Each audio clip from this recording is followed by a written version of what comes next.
네,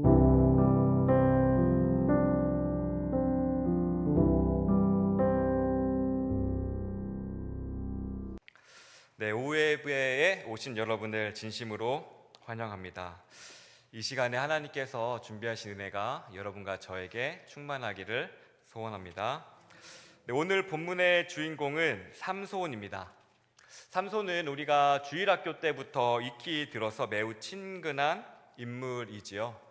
그래서 우리는 흔히 삼손의 비참한 최후를 보고 그가 여자를 잘못 만나서 그렇게 됐다, 아니면은 그가 끝까지 비밀을 지켰어야 되는데 그 비밀을 끝까지 지키지 못해서 그렇게 됐다라고 우리가 쉽게 결론 내리곤 했었습니다. 그러나 오늘은 이 삼손의 문제를 다른 관점으로 살펴보고자 합니다. 단순히 잘하면 상 받고 너 못했으니까 벌 받아라는 상벌의 개념을 떠나서 하나님께서 택하셨고 하나님께서 사랑하시는 자랑스러운 자녀 삼손이라는 관점에서 오늘 삼손을 살펴보고자 합니다.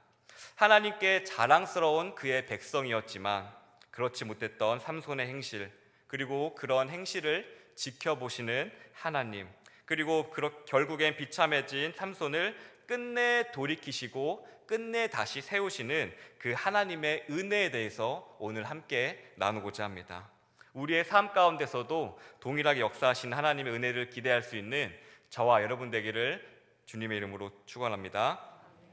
삼손은 하나님의 특별한 선택을 받은 자랑스러운 하나님의 백성이었습니다. 삼손은 남들과 다르게 굉장히 특별했습니다.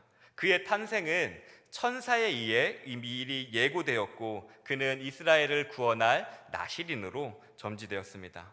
성경 인물 중에서 탄생을 점지해주는 경우는 매우 드물며 삼손에게 이게 일어났다는 것은 삼손이 얼마나 특별한 사명으로 부름을 받았는지를 보여주고 있습니다. 그리고 하나님께서는 삼손에게 어떠한 블레셋 군인도 대적할 수 없는 강력한 힘을 주셨고 그 무엇도 그를 묶을 수 없는 강인한 용사로 그를 세우셨습니다. 그런데 오늘 본문 20절을 보십시오. 블레셋 사람들이 쳐들어왔다는 들릴라의 말에 삼손은 전처럼 힘을 떨치려고 합니다. 그런데 그는, 성경이 기록하고 있죠, 여호와께서 자신을 떠난 줄을 깨닫지 못합니다. 이 영적 무지함은 그에게 비참한 결과를 가져오는데요, 먼저 오늘 본문 내용처럼 두 눈이 뽑히게 되고 놋줄에 매어 감옥에 갇히게 되고 맷돌을 돌리는 신세로 전락하고 맙니다. 과거 삼손을 대적할 수 있는 블레셋 군사는 아무도 없었습니다. 삼손을 막을 수 있는 사람은 아무도 없었습니다. 그는 강력한 용사 그 자체였습니다. 그랬던 그가 이제는 두 눈이 뽑힌 채 놋줄에 묶여서 감옥에 갇혀서 자유를 잃은 노예가 되어버린 것입니다. 삼손이 처음부터 이렇게 된 것은 아니었습니다. 그는 조금씩 하나님의 율법을 어기기 시작했습니다. 나실인의 규례에 따라 시체를 만져서는 안 됐었는데 삼손은 사자의 시체를 만지기도 했고요. 포도주를 가까이 하지 말라는 규례가 있었지만 그는 포도주를 가까이 하고 마셨습니다. 심지어 언약 백성이 아닌 이방 여인을 자신의 아내 삼으려고 했으며 이스라엘을 블레셋에서 구원해야 할 사명이 있음에도 불구하고 그는 블레셋 사람들과 어울리는 모습들을 보여주었습니다. 그런데 놀랍게도 처음에는 아무런 일이 일어나지 않았습니다. 예전처럼 큰 힘을 떨치는 데 있어서 내가 이러한 잘못을 저지른다고 해서 큰 힘이 줄어들거나 하지 않았습니다. 그래서 삼손은 이 자신에게 주어진 특별한 힘을 하나님의 명령에 순종하는 것이 아니라 자신의 욕망을 위해 사용했습니다. 하나님께서 주신 명령과 말씀보다 자신의 눈이 원하는 것을 따랐고요, 이스라엘을 블레셋에서 구원하는 것보다 나 자신의 욕망을 채우는 것에 집중했었습니다. 우리 이런 삼손의 모습을 보면 이런 생각을 할 수 있을 것 같습니다. 하나님께서 저 사람에게 너무 가분한 은혜를 주신 게 아닌가, 혹은 삼손에게 주신 힘의 절반만 나에게 주셨으면 훨씬 더 잘 쓸 텐데 라는 생각을 할 수도 있습니다. 우리는 이렇게 삼손의 어리석은 모습, 이런 모습 가운데서 하나님께서 삼손에게 에너지를 낭비하셨고 과도한 투자를 했다고 우리는 생각할 수도 있습니다. 그러나 하나님의 생각은 다릅니다. 하나님께서는 이런 모자란 삼손이라도 그를 사랑하셨습니다. 삼손을 택하시고 그의 잘못된 모습에도 불구하고 사사기의 내용에 기록된 대로 강한 영이 임하여서 블레셋을 무찌르는 사사로 삼손을 계속 사용하셨습니다. 물론 삼손이 사사로서 이룬 일 부분은 대부분 그의 욕망에 따라 이룬 것이지만 말씀에 순종한 결과가 아니었습니다. 그가 만약에 자신의 가진 시간, 에너지, 그것 힘의 반만이라도 하나님께서 원하시는 대로 썼다라면은 삼손은 더 많은 일들을 해낼 수 있었을 것입니다. 하지만 그는 그렇게 하지 않았고 그가 그나마 사사로서 행했던 것들은 궁극적으로 하나님께서 인도하셔서 행하심의 결과였습니다.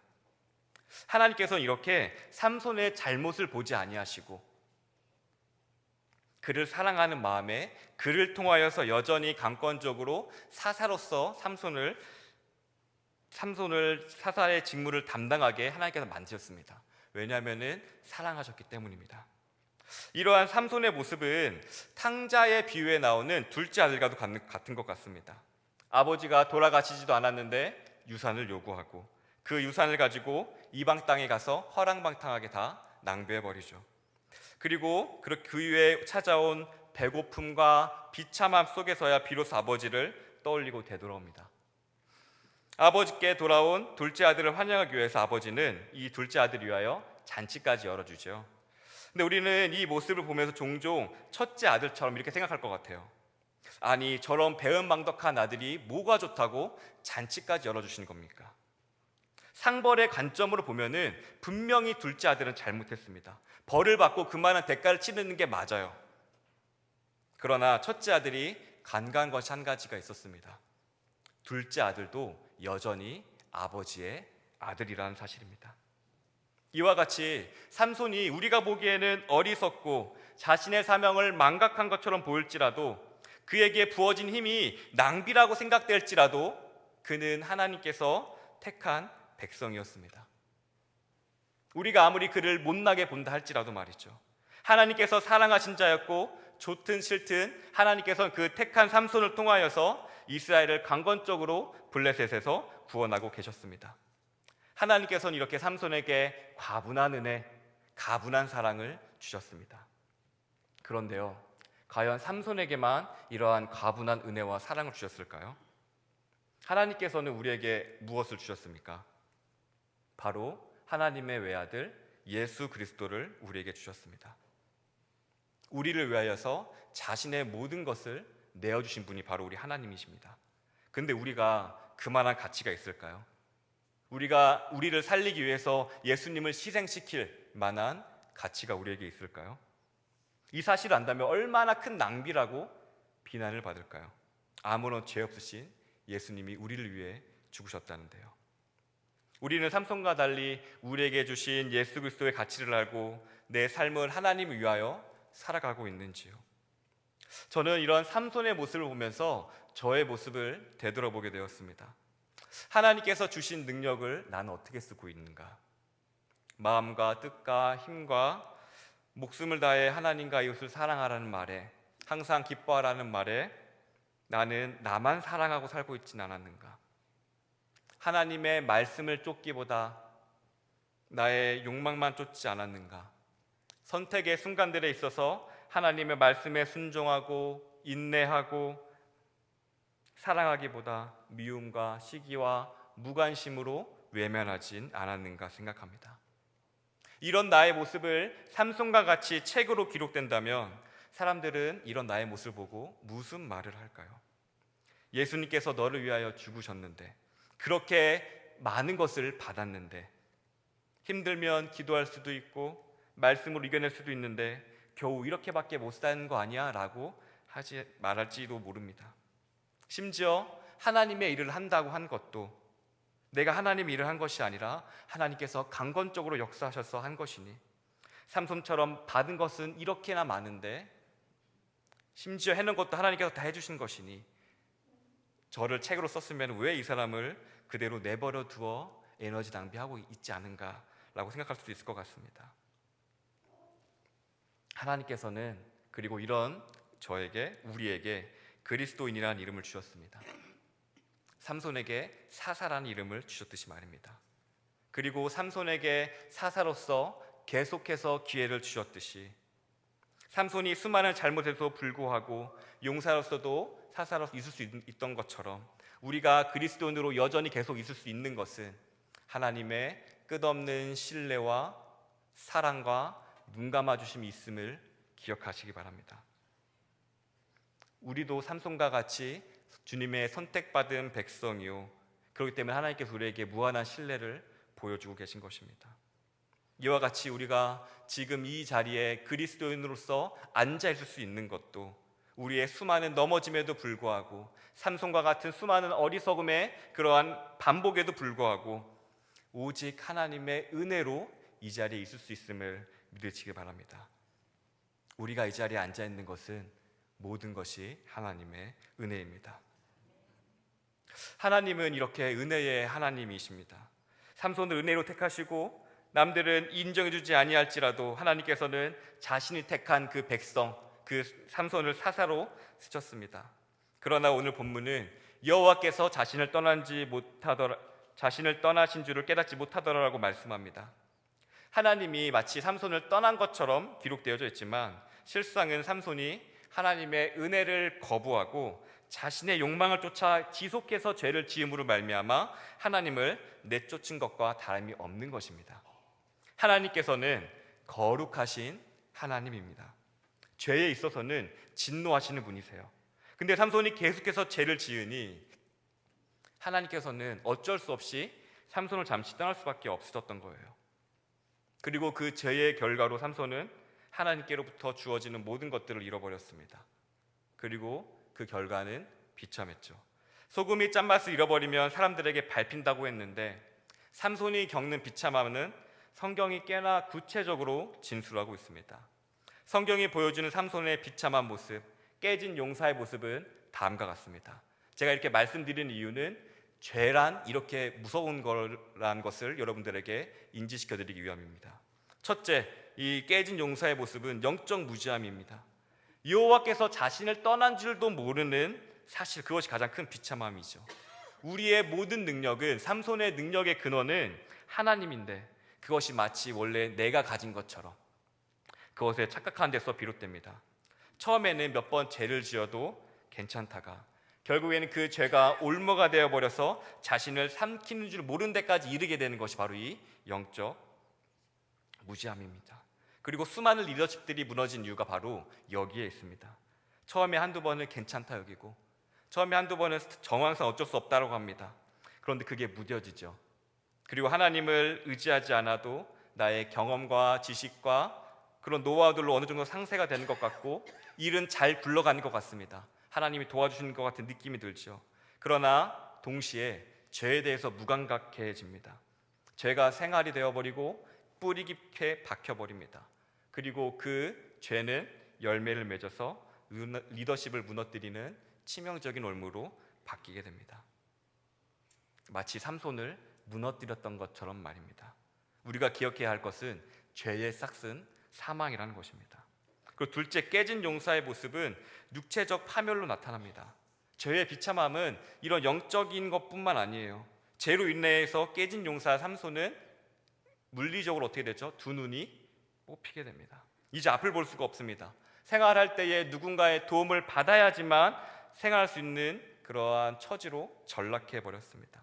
과거 그를 묶을 수 있었던 것은 아무것도 없었습니다. 자유롭고 강력했던 그가 죄로 인하여, 다른 것이 아니에요, 죄로 인하여 하나님으로부터 얻어지는 그 모든 힘을 잃어버리고 놋줄에 묶인 상태로 자유를 잃어버리고 만 것입니다. 그리고 마지막 깨진 용사의 모습, 세 번째로 사회적 영적 존귀함의 상실입니다. 삼손의 비참함은 여기서 끝나는 게 아니었어요. 근데 맷돌을 돌리는 신세가 됩니다. 맷돌을 돌린다는 것은 그 당시에 노예가 하던 가장 천한 일이었어요. 한때 용사였던 그가 가장 천한 자리로 바뀌어버리고 말았습니다. 존귀함을 잃어버린 상태, 비참한 상태를 보여주는 겁니다. 그래서 그의 이름은 용사에서 어느새 제주꾼으로, 그리고 동시에 그는 그의 모든 재산, 명성, 권위, 모든 것을 잃어버렸습니다. 사랑했던 여인에게 배신당하며 모든 인간관계가 파괴됐고 이스라엘의 사사라는 존귀한 직분에서 블레셋 사람들 앞에서 조롱을 피우는 광대로 추락하였습니다. 이 죄의 모습은 탕자 비유에서 보여준 둘째 아들과 같습니다. 아버지를 떠나면, 내 마음대로 하면, 내 욕망대로 살면은, 내가 눈에 보이는 것 좋은 것만 선택하면은 정말 잘 살 수 있을 것 같았습니다. 근데 아버지의 떠난 삶은 어땠죠? 둘째 아들이 마주했던 아버지를 떠난 삶은 굶주림, 배고픔, 헐벗음, 외로움. 주변에 아무도 없었습니다. 아무도 그를 도와주는 자가 없었어요. 비참함이죠. 죄란 것이 그러합니다. 아버지를 떠난 그 상태가 비참하다는 것을 우리는 알아야 돼요. 그리고 이 삼손은 죄의 비참함을 보여주는 교부제와 같습니다. 그가 하나님의 말씀에 순종함이 부족하거나 그것을 어기어 시체를 가까이 하고 포도주를 마시고 머리에 삭도를 내는 것으로 하나님의 말씀을 가벼이 여겼을 때에 그의 마음은 들릴라의 유혹도 분별하지 못하고 끊어내지 못하고 정욕을 쫓았죠. 외적으로는 그의 육체의 건강마저도 힘마저도 잊어버리고 재산, 명성 모든 것을 잊어버렸습니다. 끝난 것 같았어요. 근데 우리가 놓쳐서는 안 될 한 가지 사실이 있습니다. 이렇게 깨진 용사 삼손을 향한 하나님의 사랑이 멈췄을까요? 물론 우리는 생각할 수 있죠. 내가 삼손에게 말이야 이렇게 좋은 걸 줬는데 근데 그걸 스스로 걷어찼어. 이렇게 당해도 싸라고 생각할 수 있을 것 같아요. 그런데도 불구하고 우리 하나님께서는 그를 놓지 못하셨습니다. 그리고 이 부분은 그를 세우시는 하나님의 은혜와 사랑에 대해서 같이 살펴보도록 하겠습니다. 하나님의 사랑은 그 어떠한 것으로도 끊어낼 수가 없습니다. 로마서에 기록되어져 있죠. 환난이나 공고나 박해나 기근이나 그 무엇도 끊을 수 없다고 기록하고 있어요. 삼손의 행실도 마찬가지예요. 하나님 이래도 나 사랑할 거야라고 하는 것처럼 마치 하나님의 말씀을 가벼이 여겨서 계속 죄를 짓죠. 이렇게 느껴질 것 같아요. 하나님 이래도 날 사랑할 겁니까? 이래도 날 포기하지 않으실 겁니까? 계속 죄를 지으면서요. 그런데 하나님께서는 그가 그렇게 반복해서 죄를 짓는다 할지라도 그를 향한 사랑을 끊지 않으십니다. 22절을 볼게요. 그의 머리털이 밀린 후에 다시 자라기 시작하니라. 이 구절은 단순히 머리카락을 자란다라는 것 이상의 의미를 가지고 있어요. 삼손이 처한 절망 속에서도 하나님께서는 이 머리카락이 자라는 것을 통하여서 희망의 씨앗을 보여주고 계신 겁니다. 이 머리털이라는 것은 나시린의 언약을 상징해요. 그 머리카락 자르지 말라고 했던 그것을 상징합니다. 때문에 삼손에게 너 다시 시작할 수 있어 라는 희망을 전달해 주는 거예요. 이와 같이 하나님께서도 오늘날 우리에게도 동일한 기회를 주심을 믿으시길 바랍니다. 이처럼 하나님께서 오늘날 우리에게도 다시 일어나서 하나님의 약속을 붙들 수 있는, 하나님의 말씀에 순종할 수 있는 기회를 주십니다. 때문에 내가 그동안 죄를 지었고 망쳐버린 것 같고 더 이상 회생이 불가능한 것 같고 나만 없어지면 괜찮을 것 같은 그러한 생각이 들지라도 하나님께서 기회를 주십니다. 마치 탕자의 비유에서도 모든 것을 잃어버린, 배고프고 헐벗고 비참한 상황이 있을지라도 모두가 끝이라고 생각하고 아무도 가까이 있지 않고 그 홀로 남아있는 상황 가운데서도 그가 주저앉는 것이 아니라 아버지를 선택하고 돌아올 수 있는 기회를 하나님께서 주셨듯이 하나님께서는 우리에게 기회를 주시는 분이에요. 우리가 아무리 절망적인 상황 가운데 있다 할지라도 말입니다.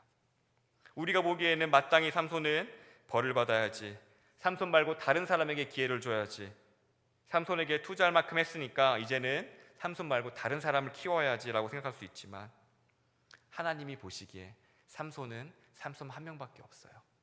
누구도 삼손을 대체할 수 없어요. 우리가 아무리 삼손에게 투자한 것이 아깝다고 한다 할지라도 삼손을 향한 하나님의 사랑은 바뀌지가 않아요. 왜냐하면 삼손은 하나님께서 택하신 백성이기 때문입니다. 근데 이것은 삼손에게만 해당하는 것이 아니라 우리 모두에게 해당하는 거예요. 우리가 아무리 엄청난 실수와 넘어짐과 죄를 반복한다 할지라도 주변 사람들이 하나님 그만 투자하십시오, 언제까지 인내해 주실 겁니까? 라는 비난이 쏟고친다 할지라도 하나님 우리를 선택하세요.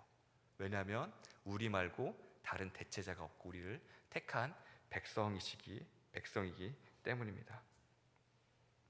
때문에 이것은 삼손에게만 해당되는 게 아니라 우리 모두에게 해당되는 거예요. 우리가 잘못이 있을 수 있지만 우리의 죄악보다 우리를 사랑하셔서 은혜로 봐주신다라는 거예요. 하나님의 은혜 아니면 아까도 말씀드렸듯이 이 자리에 앉아 있을 수 있는 사람은 아무도 없습니다. 우리가 이 자리에 앉을 수 있는 것은 하나님께서 우리의 죄를 하나하나 체크하셔서 들춰서 지적하지 아니하시고 감싸주시기 때문이에요. 왜냐하면 예수님의 주 보혈의 능력으로 우리의 죄를 덮어주시고 의롭다 여겨주시기 때문입니다. 그러니 아직 우리에게도 기회가 있습니다. 사랑하는 성도 여러분, 포기하지 마시기 바랍니다. 삼손을 붙잡으셨던 그 하나님께서 우리에게도 기회를 주십니다.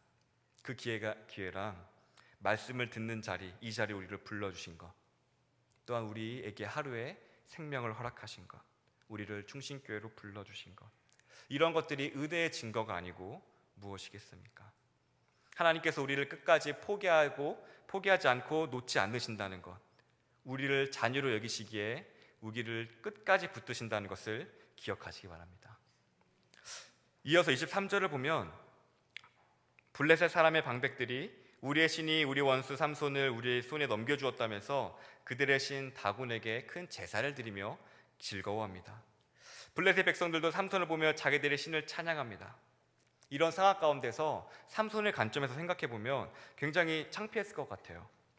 옛날에는 내 앞에서 찍소리도 못했던 자들이 나를 조롱하고 자신의 신을 찬양하는 것을 보면서, 심지어 삼손 자신은 눈이 보이지 않아서 귀로만 듣고 있고 이들의 조롱에 반항하거나 대꾸할 수 없는 비참한 자신의 삶을 창피하고 저주했을 수도 있을 것 같습니다.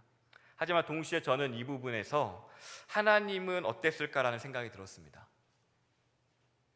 조롱받는 가운데 수많은 사람들이 삼손을 둘러싸고 삼손이 혼자 조롱을 당하고 있고, 그 상황 가운데서 분명히 하나님께서 함께 계셨을 텐데 하나님 마음은 어떠셨을까? 1차적으로는 말도 못하고 스스로 옷도 못 입는 그런 다곤신 따위한테 굴욕을 당하신 하나님, 굉장히 기분 나쁘셨을 것 같아요. 그리고 동시에 자신의 백성, 그 삼손이 다수의 무리에게 일방적으로 조롱당하고 아무런 대항하지 못하는 비참함을 당하면서 굉장히 가슴 아파하셨을 하나님이 상상이 되었습니다. 그러면서 시편 한 구절이 떠올랐어요. 시편 139편 8절입니다. 내가 하늘에 올라갈지라도 거기 계시며 수월에 내 자리를 펼지라도 거기 계시나이다. 하나님께서 그 조롱당하고 비참한 삼손과 함께 하시는구나. 하나님께서 그 조롱도 삼손과 같이 당하고 계시는구나. 삼손이 자기의 죄로 말미암아 스스로 그 비참한 자리에 떨어졌어도 하나님께서는 그 자리까지 찾아가셔서 함께 하시는구나. 삼손과 함께 그 조롱과 비참함을 같이 겪으시는구나. 근데 하나님께서 삼손에게만 이렇게 하실까요? 아닙니다. 우리에게도 이렇게 함께 하십니다. 내가 생각할 때에 나만 어려운 일 겪는 것 같고 하나님이 외면하시는 것 같은 상황 가운데서 하나님께서는 그 순간도 우리와 함께하고 계심을 믿으시길 바랍니다. 하나님께서는 삼손과 함께 그 고난과 비참함을 겪으셨듯이 하나님께서는 우리와도 그 아픔과 고통을 함께 하십니다. 내가 아무리 잘못을 하고 하나님을 잊어버리고 하나님의 이름을 먹칠을 한다 할지라도 하나님께서는 자기가 택한 백성을 버리지 아니하시고 함께하고 계시는구나. 힘들 때나 슬플 때나 조롱당할 때나 함께 하시는구나. 그리고 남들이 절망이라고 생각하고 아무도 삼손 곁에 없고 그런다 할지라도 하나님께서 함께 하시는구나. 그럼 왜 하나님께서는 함께 하실까요? 왜냐하면은 그 상태가 끝이 아니기 때문입니다. 아직 아무리 그 절망 가운데 빠져있다 할지라도 아직 하나님과 함께 가야 할 길이 더 남아있기 때문에 하나님께서는 그와 함께하고 계신 거예요. 그가 절망 가운데 넘어졌을지라도 하나님께서는 그 절망에서부터 새롭게 시작하셔서 그를 하나님께서 계획하셨던 그 자리까지 끌고 가신 하나님의 은혜를 우리는 확인해 볼 수 있습니다. 그 자리에서부터 생을 행하시는데 26절입니다.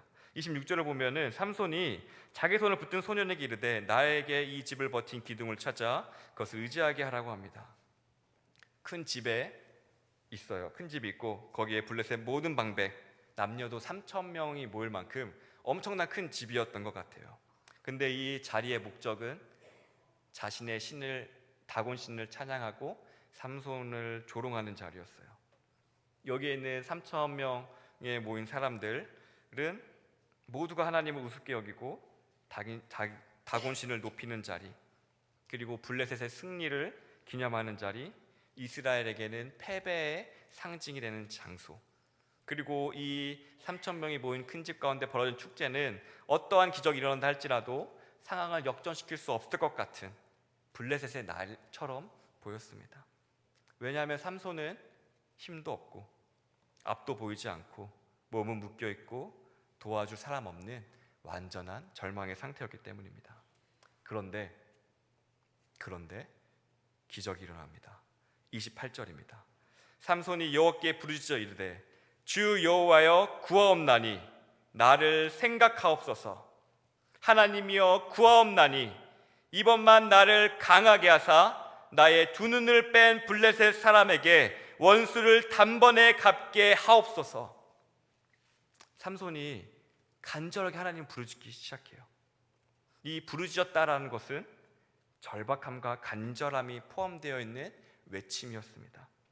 이전에는 자기가 하고 싶은 대로 살아갔던, 자신의 눈이 원한 대로 살아갔던 그 삼손이 과거와는 다르게 철저히 낮아지고 하나님 앞에 깨진 용사의 모습으로 울부짖는 부르짖음이었습니다. 그 절박함으로 여호와를 부릅니다. 이 여호와라는 뜻은 나의 주님이라는 뜻으로 하나님의 절대 주권을 인정하는 표현입니다. 드디어 삼손은 어둠 가운데서 하나님을 제대로 보기 시작합니다. 그리고 고백합니다. 나의 주인이시여, 언약의 하나님이시여. 하나님께서는 삼손과 온갖 모욕과 조롱과 비참함을 같이 견디면서 결국에는 삼손을 돌이켜서 이 고백을 만들어내신 거예요.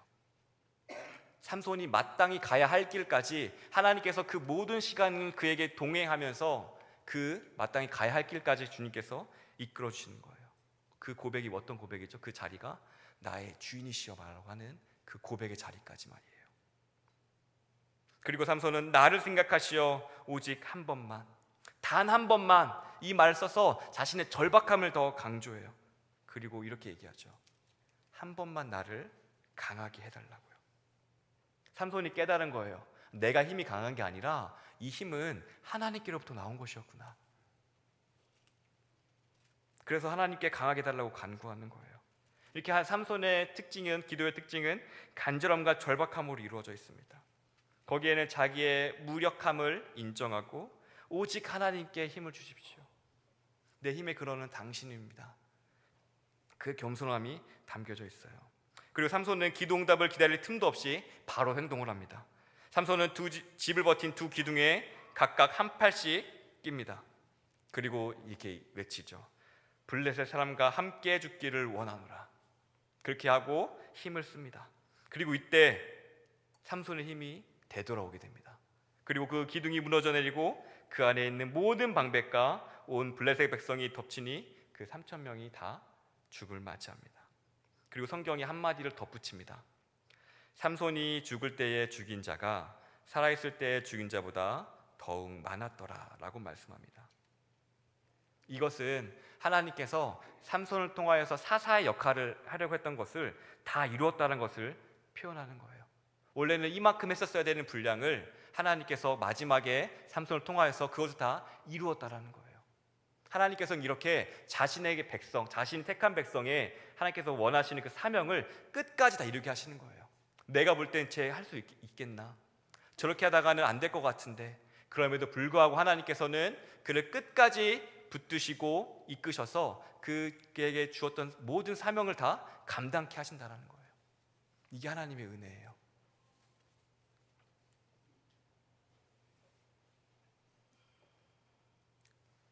말씀을 맺도록 하겠습니다. 삼손의 이런 이야기는 단순한 실패한 영웅 이야기가 아닙니다. 오히려 실패한 자녀라도 끝까지 붙드셔서 자신의 뜻을 이루시는 하나님의 놀라운 사랑과 은혜의 이야기입니다. 우리가 기억해야 될 것은 우리 모두가 하나님의 존귀한 자녀라는 사실입니다. 비록 우리가 우리의 죄된 습성으로 인하여서 하나님을 밀어낼 때도 있고 우리의 사명을 망각할 때도 있습니다.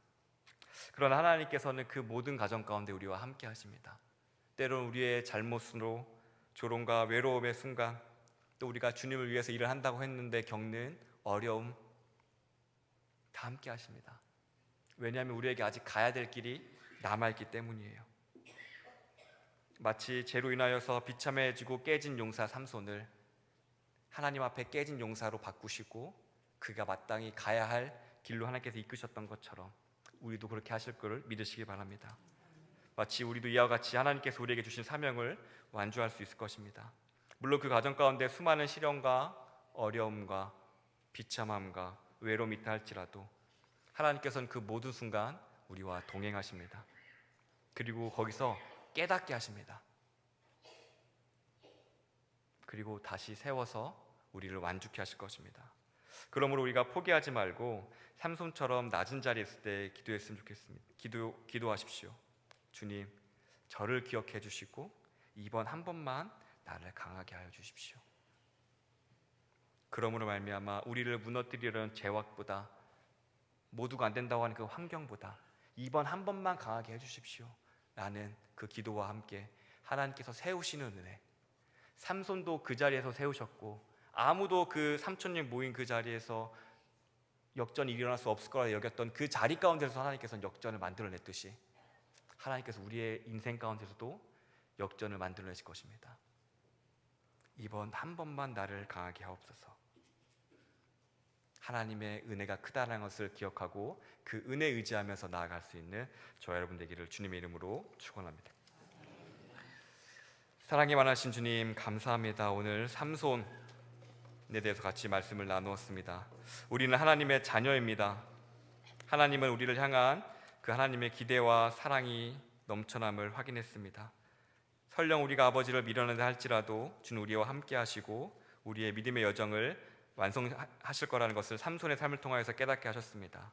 그 하나님을 믿고 그 하나님을 더 의지할 수 있는 우리 될 수 있도록 은혜를 더하여 주시옵소서. 감사드리며 예수님의 이름으로 기도합니다. 아멘.